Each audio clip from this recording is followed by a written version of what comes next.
mga tol. Isang mapagpalang umaga sa ating lahat mga tol.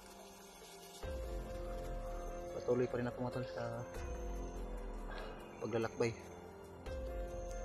So kakarating ko lang sa areang ito mga tol.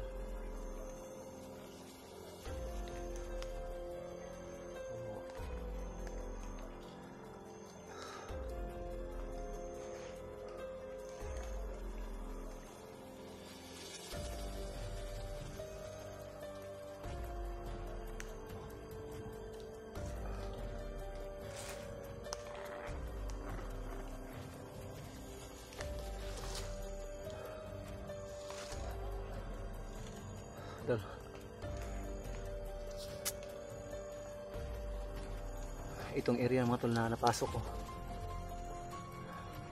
ito yung ibinigay ni Bayaw sa akin ni Remite. Kaya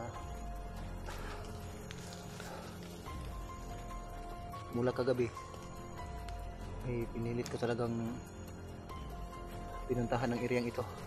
So ito na nga siguro yung ibinigay ni Remite na location sa akin mga tol.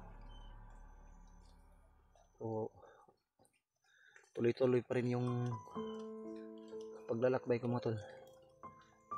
Hindi na ako na halos nagpahinga para marating ko itong location ito na ibinibigay ni Remite sa akin, dahil alam na rin ni Remite mga tol yung nangyayari sa aking mag-ina.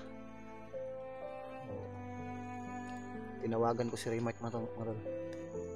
Sana ito na yung lugar na ibinigay niya sa akin, yung location na ito. Si Buds din mga tol ay tinatawagan ko pero hindi ko makontak si Buds, pero nag-iwan ako ng mensahe sa kanya, nag-chat ako doon sa kanya, pero hanggang ngayon ay hindi pa nag-reply si Buds. Pero alam na ni Buds yung mga kaganapan, yung mga nangyayari. So hinihintay ko na lang yung tawag ni Buds para sama-sama kami dito kung saan pwede naming mahanap yung mag-ina ko, yung pamangkin nila.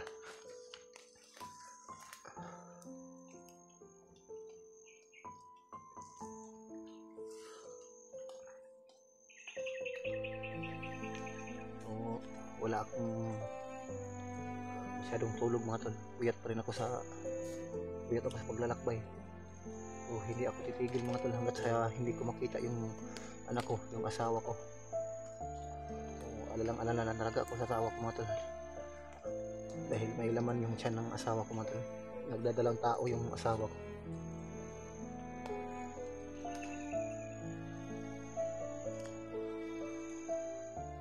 So pakishare na lang ng aking video mga tol para malaman din ni Remite at Buds na nandito na ako sa location na ibinigay niya sa akin. So kagabi ko lang na tanggap yung mensahe ni Remite bago kami nagtawagan. Yung tumawag si Remite sa akin. So masaya ako mga tol na nailigtas si Bayaw sa kamay ng mga masasamang tao. So aking pasasalamat ko kay Lolo Ambo sa kabutihan niya, patuloy niyang ginawad niya sa Bayaw ko at sa aming lahat. So sana hindi magtatagal ay mailigtas sa namin yung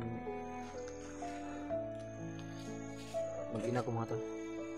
Dahil ilang araw na rin na naglalakbay ako mga tol.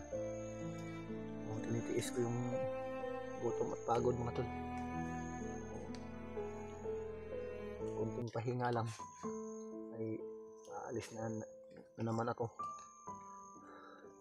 dahil hindi ko titigilan na hindi ko makita yung mag-ina ko.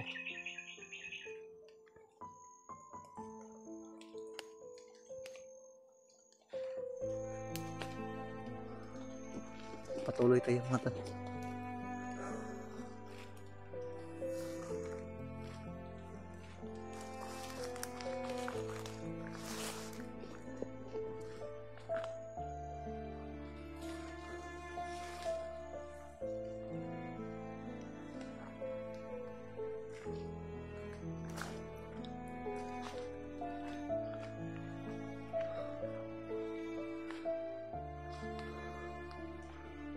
hindi ko pa kumpirmado mga tol kung ito ba yung location na ibinigay ni Remike. Pero sa kutob ko parang ito na yun. So kailangan ko lang hahanapin yung punong kahoy na sinasabi ni Remike sa akin. Yung malaking punong kahoy.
Naririnig ako mga tinig mga tol mula dito. Magmasin muna tayo mga tol. Kailangan ko muna magtago mga tol. Parang may paparating na panganib mga tol.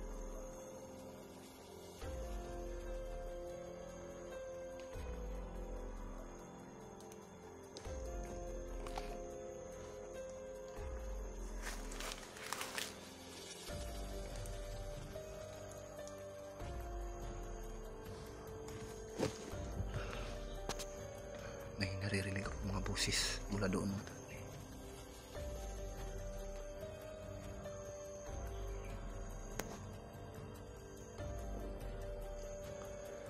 Maghanap tayo ng ibang pwesto.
Kailangan ko talagang mahanap si Remike mga tol.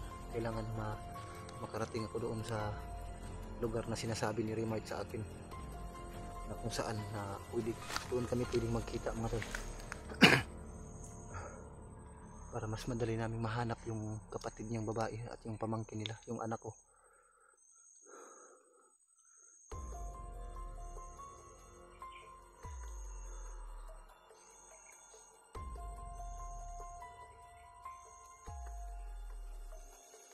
Oh, mahihirapan talaga ako sa paghahanap sa aking mag-ina kung ako lang mag-isa, dahil napakalawak itong kabundukan ito.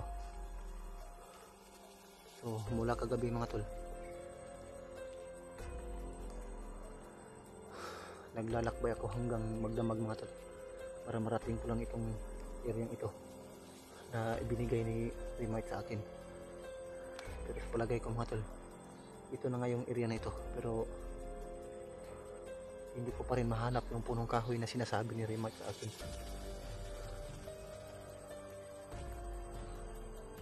Dahil yung punong kahoy na yun mga tol, ayun ang palatandaan na kung saan doon kami pwedeng magkita.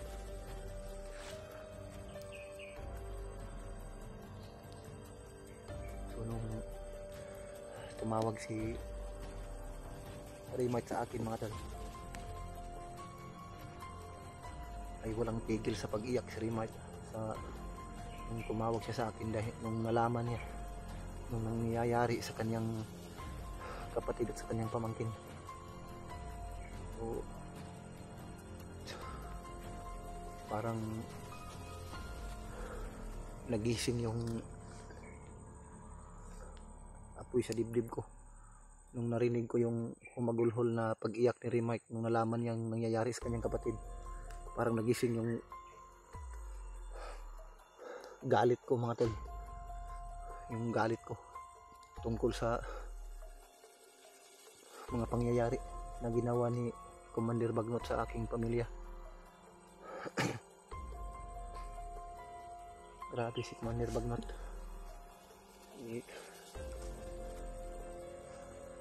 Ilang linggo o mahigit isang buwan na akong nanahimik, pero ayaw niya pa rin akong tigilan.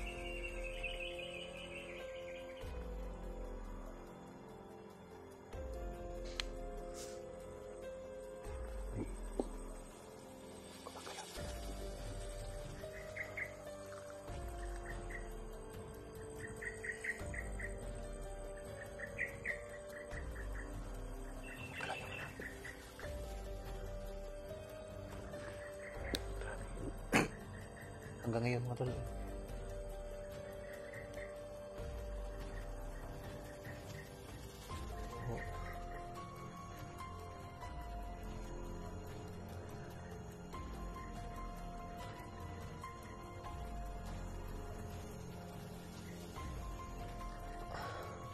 kailangan ko umalis muna ito mga tol.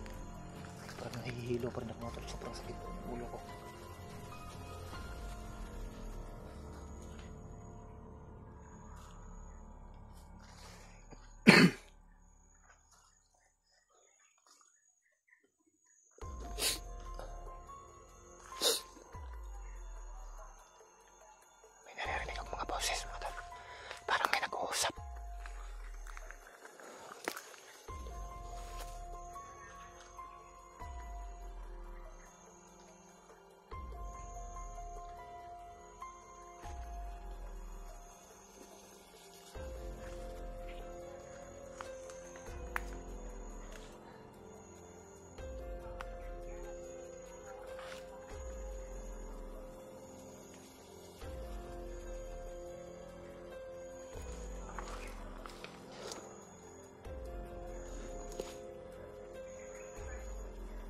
Parang may isang grupo dito mga tol na nagpupulong.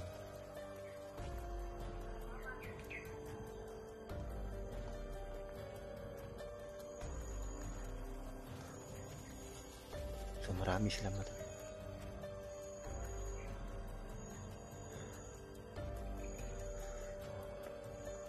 Kailangan ko itong silipin mga tol para kumpirmahin. Baka nandito yung asawa ko, baka dito na yung mag-ina ko mga tol. rinig ko mismo yung mga boses nila. Gapangin to.